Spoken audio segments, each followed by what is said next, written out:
Un mort et plusieurs blessés, voilà le bilan provisoire de l'accident ferroviaire survenu ce 25 janvier 2022 au pont Ngamukasa en Filou dans le 7e arrondissement de Brazzaville. Une version officielle soutenue par la direction de la CFCO.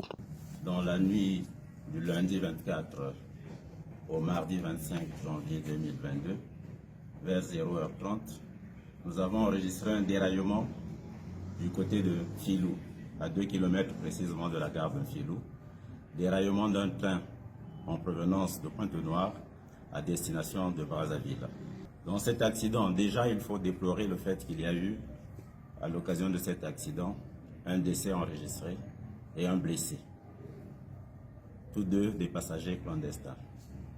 Au nom du ministre des Transports, de l'Aviation civile et de la Marine marchande et de la Direction générale du CFCO, je voudrais présenter les condoléances les plus attristées à la famille éprouvée.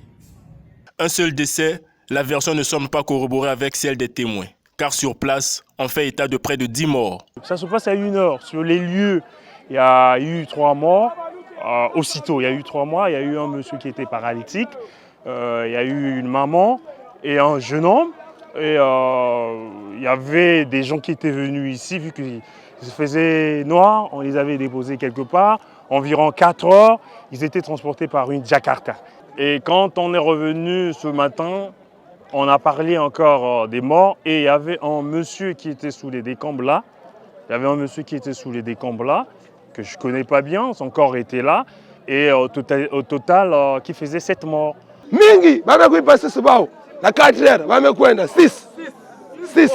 6.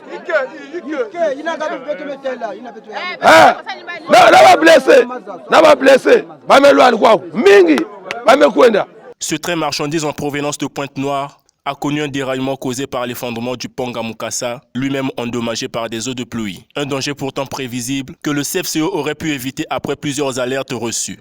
Le réseau ferroviaire congolais, il faut le dire, souffre d'un sous-financement chronique, ce qui entraîne le vieillissement total des infrastructures, causant moult accidents mortels. Le dernier en date de juillet 2019, faisant 13 morts. L'inquiétude est désormais grandissante vis-à-vis des Congolais qui au quotidien font la ligne Pointe-Noire-Brazzaville. Pour de nombreux cheminots, le CFCO mérite un véritable audit pour redorer son blason.